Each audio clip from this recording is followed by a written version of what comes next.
Saat saya bangun untuk buang air kecil, saya melihat seseorang berpakaian seperti kepala banteng dan kuda untuk menakut-nakuti orang.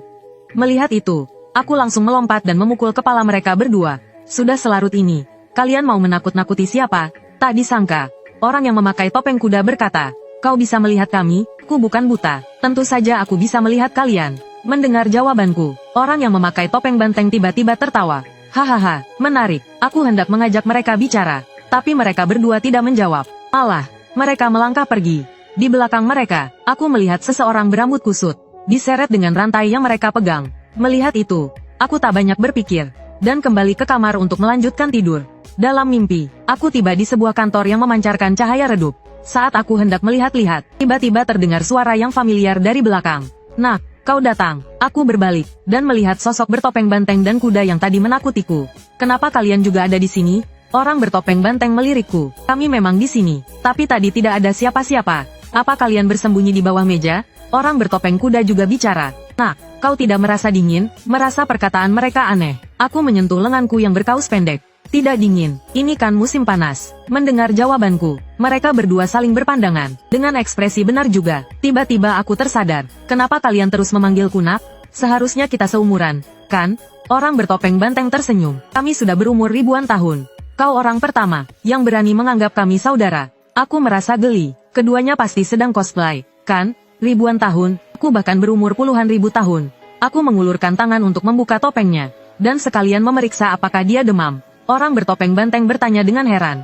Kau mau apa? Aku tak menghiraukannya, dan memeluk kepala banteng itu dengan kedua tanganku.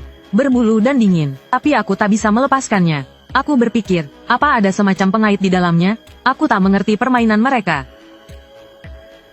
Kami sudah memeriksamu. Namamu Chen Yi, umurmu 23 tahun. Kau tidak pernah berbuat jahat, malah sedikit baik hati, menolong hewan kecil, membantu nenek menyeberang jalan, mengembalikan barang temuan, dan memberi tempat duduk di bus. Bisa dibilang orang baik juga.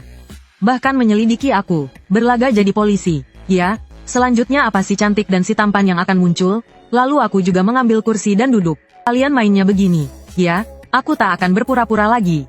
Kubukai semuanya. Aku memang orang baik. Si muka kuda melanjutkan. Kami mencarimu kali ini. Ingin mengobrol denganmu. Apakah kamu tertarik bekerja di sini? Aku bingung. Aku sudah dapat pekerjaan. Si kepala banteng menjelaskan. Maksudnya pekerjaan paruh waktu yang kamu bicarakan itu.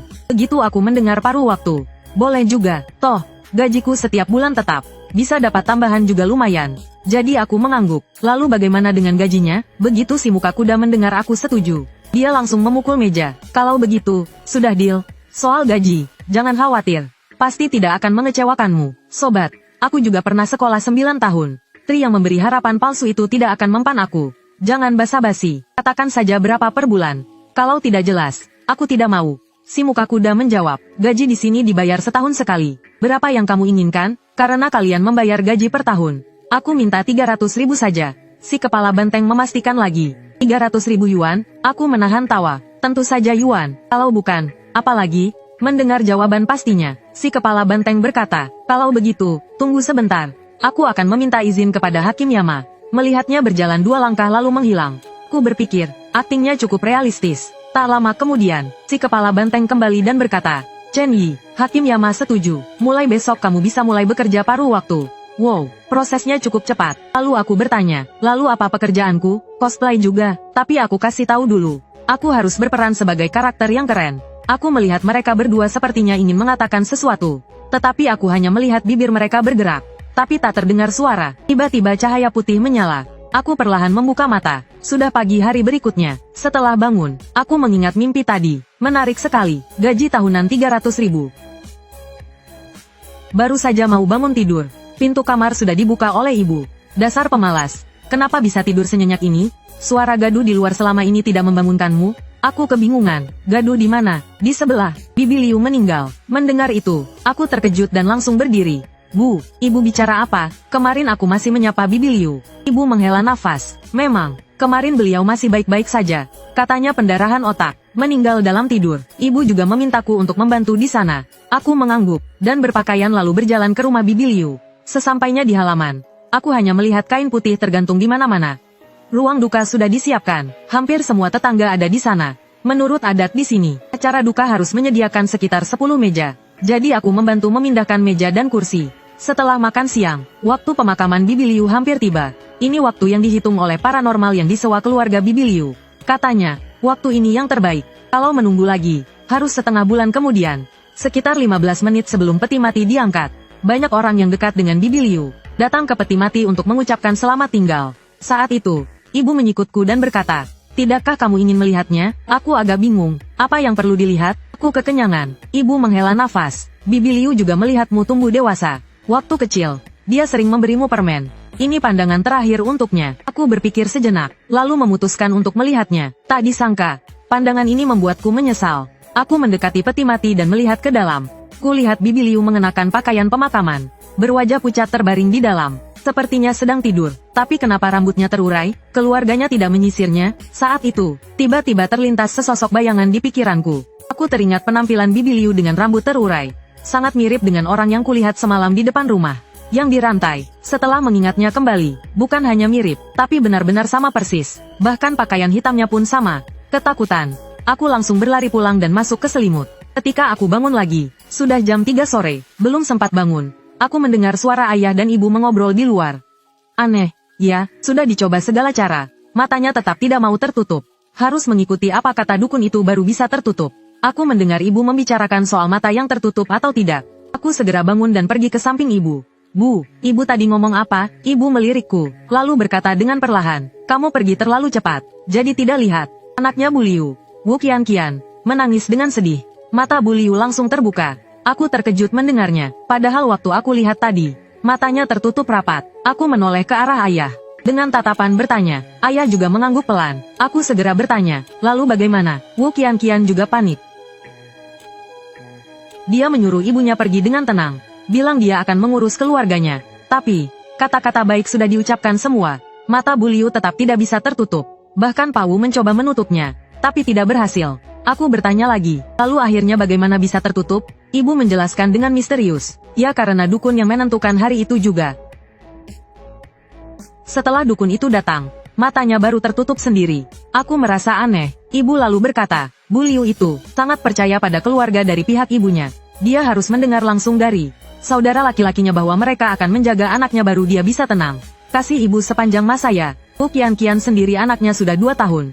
Mana perlu diurus pamannya lagi. Tapi Bu Liu tetap saja khawatir. Sambil mengobrol, waktu sudah menunjukkan pukul 8:30. Ibu berdiri dan mengajak tidur. Aku pun kembali ke kamar dan berbaring di tempat tidur. Ketika aku membuka mata lagi, aku berada di kantor yang memancarkan cahaya redup itu lagi.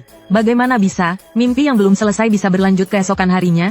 Walaupun merasa aneh, aku tetap memutuskan untuk masuk dan melihat. Begitu masuk, benar saja, kedua pria itu juga ada di sana. Aku menyapa mereka, "Kalian berdua, sedang apa?" Pria berkepala banteng berkata, "Hari pertamamu kerja, kami harus di sini. Biar kamu kenal lingkungannya." Aku tertawa, mimpi ini bahkan bisa melanjutkan cerita sebelumnya. Pria berwajah kuda menunjuk ke sebuah meja panjang dan berkata, "Nanti kamu kerja di sini." "Oh ya, kamu hanya boleh kerja di area ini saja. Jangan ke tempat lain, kamu juga tidak bisa ke sana." Aku mengangguk dengan antusias. Coba kulihat apa pekerjaannya. Pria berkepala banteng melambaikan tangannya. Aku mengambil satu dokumen. Di atasnya tertulis, Fang Depin, meninggal mendadak di Kabupaten Xin, Provinsi Hunan pada tanggal 22 Januari tahun 2003. Jiwanya menolak untuk bereinkarnasi. Aku merasa aneh setelah melihatnya. Apa urusnya denganku kalau dia tidak mau bereinkarnasi? Si muka kuda menjelaskan, tugasmu adalah membuat dendam mereka menghilang, dan mereka bisa bereinkarnasi, karena orang yang memiliki obsesi yang mendalam akan tetap tinggal di dunia, dan mengganggu kehidupan orang biasa. Mendengar mereka bicara tentang jiwa dan reinkarnasi, mereka terdengar seperti profesional, bahkan ceritanya terdengar meyakinkan. Aku teringat kematian Bibi Liu, dan bercanda, "Kalian ini sangat profesional. Bibi Liu sebelahku meninggal. Kalian harusnya ke sana." Kedua bersaudara itu saling memandang dan berkata, "Kami sudah ke sana." Kau bahkan menyapa kami saat itu. Aku merasa lucu mendengarnya. "Kesana apanya? Aku ada di sana. Kenapa aku tidak melihat kalian?" Saat itu, kejadian tadi malam terlintas di pikiranku. Mereka memegang rantai besi, dengan seseorang berambut kusut terikat di tengahnya. Sesuatu yang terlewatkan di pikiranku. Tiba-tiba terhubung semuanya. Aku berdiri dengan kaget. Suaraku sedikit gemetar. "Kalian berdua, kalian yakin tidak bercanda denganku?" Si kepala banteng bertanya dengan bingung. "Bercanda apa? Bagaimana kami bisa membawa jiwanya pergi kalau kami tidak ke sana? Bukankah kau juga melihat jiwanya?" Tiba-tiba aku merasa pusing. Pandanganku menjadi gelap. Ternyata jiwa yang mereka ikat adalah jiwa Bibi Liu. Aku bertanya dengan tidak percaya.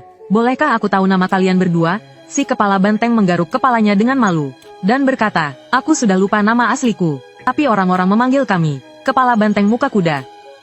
Kakak berdua, apakah aku sudah mati? Niutu tersenyum dan menjelaskan. Kau belum mati, hanya jiwamu yang turun ke neraka. Mendengar jawaban itu, mentalku langsung hancur. Apa bedanya dengan mati? Apakah aku menjadi manusia tumbuhan? Niutu melihat kesedihanku, sepertinya mengerti sesuatu, dan berkata sambil tersenyum, Chen Yi, kau hanya tertidur, jiwamu turun ke neraka untuk bekerja. Saat fajar tiba, kau bisa kembali. Mendengar ini aku langsung gembira. Syukurlah bisa kembali. Setelah mendengarnya, Niutu berpikir sejenak, lalu mengeluarkan tali merah dan mengikatnya di tangan kananku sambil berpesan.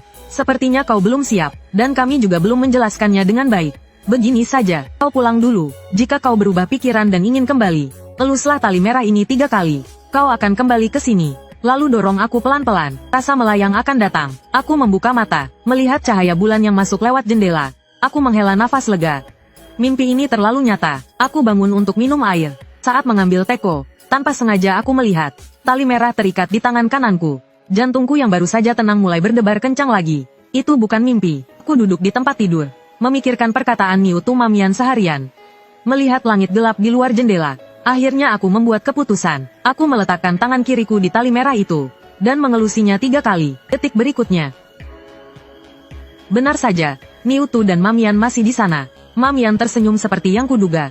Chuan Zi, aku tahu kau akan kembali. Sebelumnya aku bisa mengobrol santai dengan mereka, karena tidak tahu identitas mereka. Tapi sekarang setelah tahu, mana berani aku sok akrab dengan mereka. Dengan sangat sopan aku berkata, salam, tuan-tuan. Sebelumnya aku tidak tahu siapa kalian. Kuharap kalian tidak mempermasalahkannya. Niutu menarikku ke meja dan mendudukkan aku. Dengan suara berat dia berkata, kenapa setelah pulang kau seperti orang lain? Tidak memanggil kami, saudara, lagi? Tidak berani, tidak berani. Sebelumnya aku tidak sopan, aku tidak akan berani lagi. Saat itu Mamian juga berkata, kenapa tidak berani? Aku rasa itu bagus. Sudah lama tidak ada yang memanggil kami seperti itu. Ngomong-ngomong, apakah kau siap untuk mulai bekerja? Saat itu aku segera mengeluarkan alasan yang sudah kusiapkan. Kak Niutu, Kak Mamian. Bagaimana kalau kalian cari orang lain saja? Niutu melambaikan tangannya dengan acuh tak acuh. Adik kecil, karena kau bisa melihat kami, dan datang ke dunia bawah tanpa merasa dingin. Itu sudah menunjukkan kalau kau punya kemampuan luar biasa. Mamian melanjutkan, betul, betul. Sekarang kau tidak bisa mundur, tapi aku masih berusaha mengelak. Kenapa harus aku? Aku benar-benar merasa tidak sanggup. Niutu tertawa terbahak-bahak. Kau melihat kami dan menyapa kami. Itulah takdir. Tenang saja, kau pasti bisa. Sampai di sini, aku takut kalau terus menolak akan membuat kedua kakak ini marah. Aku hanya bisa menyetujuinya dengan enggan. Tapi sebelum itu, ada banyak hal yang harus aku pahami. Kakak sapi, kakak kuda, dari jutaan orang, kalian memilihku. Apakah karena aku orang yang terpilih? Apakah misiku menyelamatkan dunia? Sapi dan kuda tertawa terbahak-bahak. Hahaha, jangan mimpi. Nak, di setiap dinasti, ada banyak orang sepertimu, yang bekerja untuk alam bawah. Menyelamatkan dunia, sudah cukup bagus kalau kau bisa mengerjakan tugasmu dengan baik. Aku menggaruk kepalaku dengan canggung.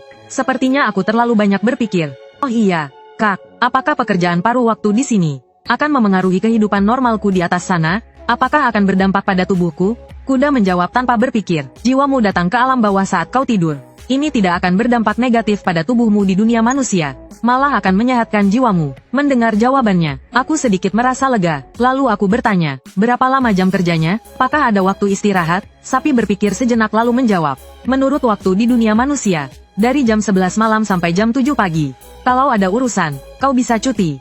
Sistem kerja 8 jam. Alam bawah juga manusiawi. Tapi kata-kata sapi selanjutnya membuatku kecewa. Tidak ada istirahat. Kau harus bekerja setiap hari. Lagi pula, tubuhmu sedang istirahat. Tidak ada libur sepanjang tahun. Eksploitasi. Ini jelas eksploitasi. Meskipun tidak puas, aku tidak menunjukkannya di wajahku. Kuda sepertinya tahu apa yang kupikirkan. Dan berkata, memang tidak ada istirahat. Tapi kau akan dibayar gaji setahun di muka. Aku harus menarik kembali kata-kataku tadi. Ini bukan eksploitasi. Ini berkah. Semoga orang baik selalu selamat. Sapi tampak bingung. Orang baik belum tentu selalu selamat. Tergantung perbuatannya di kehidupan sebelumnya. Saat itu, aku hanya memikirkan gaji tahunanku. Tidak punya waktu untuk membahas hal ini dengannya. Aku segera bertanya lagi, kapan aku bisa mendapatkannya? Sekarang, tiba-tiba aku teringat sesuatu. Dan menambahkan, jangan bilang itu uang kertas yang dibakar, kan? Kuda langsung menjentikkan jari di kepalaku. Kau pikir apa? Tentu saja uang yang kukasih ke kau adalah renminbi yang dipakai di dunia manusia. Begini saja, besok kau cari toko lotere. Masuk dan beli satu lotere gosok. Gosok saja, aku mengusap kepalaku. Merasa tidak percaya.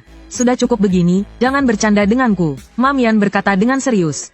Kakak, aku tidak bercanda. Besok kau akan tahu sendiri. Aku masih tidak percaya. Aku pikir dia mempermainkanku. Apa maksud semua ini? Omong kosong, bukan? Tiba-tiba Niutu berkata. Setelah mengobrol sekian lama, hari sudah hampir pagi di atas sana. Begini saja, hari ini kau tidak perlu bekerja. Anggap saja sebagai pengenalan lingkungan. Besok baru mulai bekerja sungguhan.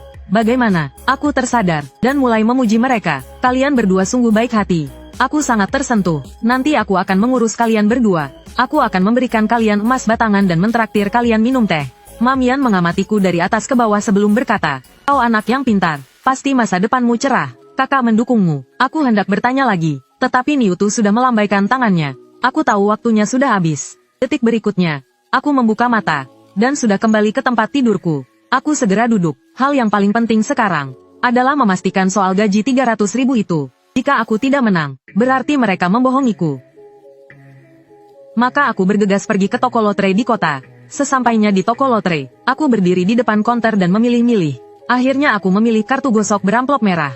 Bukan karena apa-apa, tapi karena warnanya terlihat meriah. Setelah menanyakan harganya, penjual mengambil kartu gosok yang kupilih. Dengan satu tangannya, setelah membayar, aku membaca aturan mainnya dengan cermat, lalu mengeluarkan koin dari sakuku dan mulai menggosok. Pertama, aku menggosok angka keberuntungan 7. Mulai dari baris pertama, aku menggosok lapisan abu satu persatu. Tidak menang. Baris kedua, juga tidak menang. Baris ketiga, masih tidak menang. Melihat berbagai angka dan jumlah uang yang muncul, sama sekali tidak ada tanda-tanda akan menang. Aku sudah tahu, mana ada hal semudah itu. Aku melihat tali merah di tanganku. Mempermainkanku, ya, nanti aku bakar kau. Sampai baris terakhir, aku sudah hampir menyerah. Tapi karena sudah dibeli, aku hanya bisa menggosok semuanya sekaligus. Namun saat itu, angka keberuntungan 17 tiba-tiba muncul di posisi terakhir. Lalu aku melihat jumlah hadiahnya, 400.000. Aku segera mengucap mataku. Aku benar-benar menang. Kak Niu dan Kak Ma tidak bohong. Kaya. Aku menunjukkan tiket lotre yang kugenggam ke pemilik toko. Lihat, aku menang. Pemilik toko menerima tiket itu dan matanya membelalak. Wow, benar-benar 400.000. Hebat. Bro, keberuntunganmu luar biasa. Aku tersenyum kecil. Memang agak hebat sih. Pemilik toko segera mencairkan hadiahku. Pemilik toko tertawa. Bro, hadiahmu terlalu besar. Kamu harus mencairkannya di pusat lotre kota. Jadi aku segera naik taksi menuju kota. Setengah jam kemudian, aku sampai di pusat lotre kota. Masuk ke dalam, aku disambut dengan ramah oleh petugas. Mereka menanyakan kapan dan hadiah apa yang kumenangkan. Aku menjawab semua pertanyaan mereka dengan jujur. Setelah verifikasi, mereka memberitahuku, meskipun menang 400.000, setelah dipotong pajak, aku akan menerima 320.000. Aku tiba-tiba teringat janji Kak Niu yang awalnya 300.000. Sekarang ada tambahan 20.000. Aku malah untung. Petugas mengatakan uang akan masuk dalam 3 hari kerja. Setelah menyelesaikan semua dokumen, aku pulang. Sesampainya di rumah, sudah jam 12 siang. Ibu sudah menyiapkan makan siang. Beliau bertanya, pergi pagi-pagi buta, baru pulang sekarang? Aku tersenyum kecil. Ada teman di kota yang minta tolong. Saat makan, aku bilang ke mereka, Bu, aku mau beli TV baru untuk rumah. Dan pasang beberapa AC. Sebelum ibu berkomentar, ayah melotot padaku, baru dapat uang sedikit, sudah mau foya-foya. Ibu tidak menentang, tapi dari tatapannya, beliau setuju dengan ayah. Aku hanya bisa membujuk mereka. Uang dicari untuk dibelanjakan, kan? Benar, kan? Kalian sudah bekerja keras selama bertahun-tahun. Sekarang aku dapat uang, masa tidak boleh untuk kalian? Apa mau untuk orang lain? Ayah dan ibu terdiam. Sepertinya memang benar. Mereka saling pandang beberapa detik lalu mengangguk. Setuju. Setelah makan, aku kembali ke kamarku, berbaring di tempat tidur dan berpikir. Karena Kak Niu dan Kak Ma sudah menepati janji. Soal gajiku, aku juga harus melakukan pekerjaan yang kujanjikan dengan baik. Kalau tidak, aku merasa bersalah karena sudah mengecewakan kepercayaan mereka. Waktu berlalu dengan cepat hingga malam tiba. Aku segera berbaring di tempat tidur dan tertidur. Tak lama kemudian, aku sampai di kantor itu. Cahaya redup masih menyelimuti sekeliling. Tapi bedanya, kali ini Kak Sapi dan Kak Kuda tidak ada. Mungkin mereka sedang sibuk. Aku langsung duduk di meja kerja, dan bersiap untuk mulai bekerja. Meja lebar itu masih rapi, dengan belasan dokumen tebal tertata di atasnya. Salah satu map terbuka, yaitu yang kubuka sembarangan terakhir kali. Kalau begitu, mulai dari yang ini saja. Berdasarkan catatan di sini, Fang Depin, laki-laki, meninggal mendadak pada tanggal 22 bulan 3 tahun 2003 di Kabupaten Sin, Provinsi Siang. Arwahnya menolak untuk bereinkarnasi. Ada tulisan kecil di bawahnya. Dia dibunuh. Kematian yang tidak wajar. Dendamnya sangat besar. Setelah membaca datanya, aku mulai berpikir, tahun 2003, sudah lebih dari 10 tahun yang lalu. Sudah begitu lama dia belum bereinkarnasi. Dendamnya pasti sangat besar. Tapi bagaimana caranya menghilangkan dendamnya dan membuatnya bereinkarnasi? Jariku mengusap pelan dokumen itu, tepat di atas nama Fang Depin. Tiba-tiba pemandangan di depanku berubah. Sekelilingku gelap gulita, hanya diterangi beberapa lampu jalan yang redup. Aku mengamati sekeliling dengan bantuan cahaya lampu. Beberapa gedung rendah, lalu aku melihat ke bawah. Lintasan lari yang familiar, ini di lapangan sekolah. Tapi kenapa aku dibawa ke sini untuk mencari tahu? Aku berjalan menyusuri lapangan, berharap bertemu seseorang. Kalau bertemu satpam atau siapapun, aku bisa bertanya di mana ini. Tapi belum lama berjalan, aku melihat seseorang duduk di sudut lapangan. Aku segera menghampirinya. Mas, permisi, ini di mana ya? Orang itu menunduk dan tidak menghiraukanku. Aku ingin sekali tahu di mana aku berada. Jadi aku memberanikan diri untuk bertanya lagi. Mas, tolong beritahu aku ini di mana. Aku tanya ini saja, lalu pergi. Tidak akan mengganggumu lagi. Mungkin sikapku yang sopan menyentuh hatinya. Akhirnya dia mendongak, tapi pandangan itu membuatku terkejut. Aku langsung mundur beberapa langkah. Pria itu berambut acak-acakan, wajahnya pucat dan tampak sakit. Akhirnya aku sadar, orang di depanku ini mungkin bukan manusia, mengingat aku baru saja membaca catatan tentang Fang Depin. Dan detik berikutnya aku sudah di sini. Kemungkinan besar aku bertemu dengannya. Jujur saja, melihatnya seperti itu, aku cuma ingin langsung kabur. Bukannya aku tidak profesional, tapi Bang Sapi dan Bang Kuda juga tidak. Bilang kalau aku akan langsung berteleportasi ke depan orang yang bersangkutan. Baru mulai kerja langsung berhadapan dengan hantu seseram ini. Aku berusaha keras untuk tetap tenang, dan memutuskan untuk mulai bekerja. Kalau aku bisa membujuknya, mungkin dia bisa menghilangkan dendamnya dan bereinkarnasi. Itu juga berarti tugasku selesai, kan? Aku berdiri di tempat dan bertanya dengan hati-hati. Permisi, apakah Anda Kak Fang? Kakak yang tadinya menunduk itu mengangkat kepalanya lagi. Suaranya sangat serak. Iya, aku menyusun kata-kataku dan langsung mengatakannya.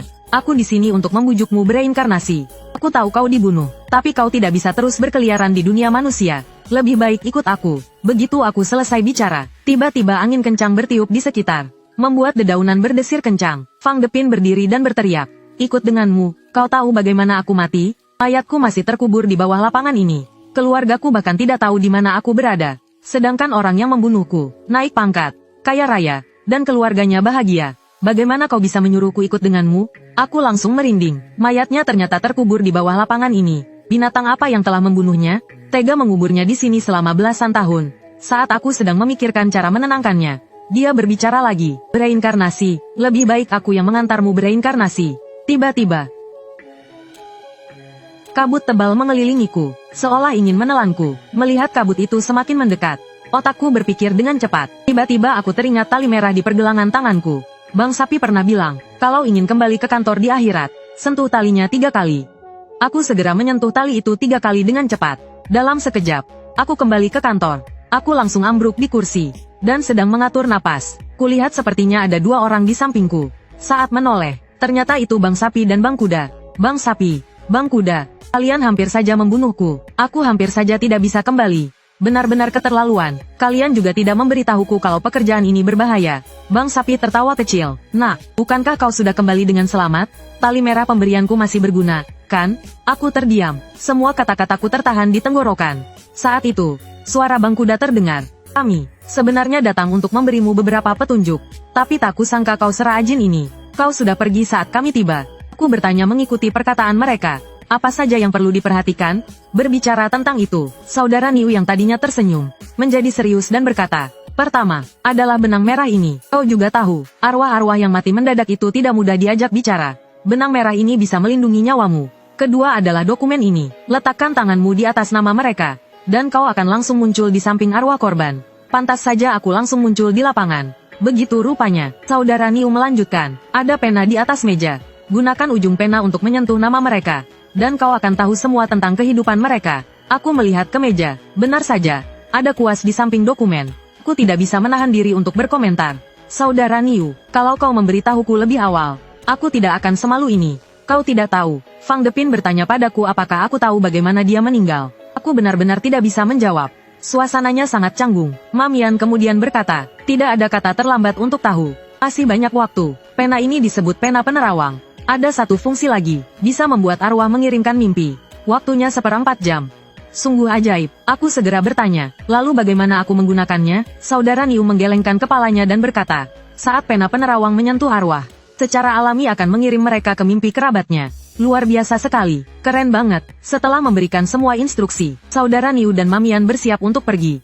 Lagi pula, mereka juga punya urusan sendiri. Aku berdiri untuk mengantar mereka. Mamian menoleh dan berkata, tidak perlu mengantar, pelajari saja sendiri. Oh ya, setelah kembali ke dunia manusia, sering-seringlah membaca mantra cahaya emas.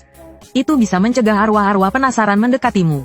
Sepertinya aku pernah mendengar mantra cahaya emas. Itu mantra Taoisme. Aku bekerja di alam baka, membaca mantra Taoisme. Apa boleh begitu? Aku ingin bertanya lagi. Tapi saat aku tersadar, saudara Niu dan Mamian sudah menghilang. Mereka pasti berteleportasi lagi dengan kecepatan itu.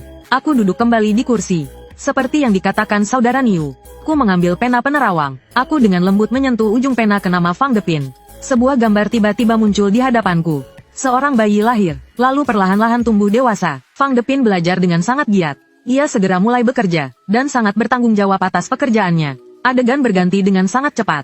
Sekarang Fang Depin telah parubaya. Ia memiliki anak laki-laki dan perempuan. Setiap hari sepulang kerja, ia menghabiskan waktu di rumah bersama istri dan anak-anaknya. Semua ini seperti menonton film. Saat itu, adegan mulai melambat. Pada usia 53 tahun,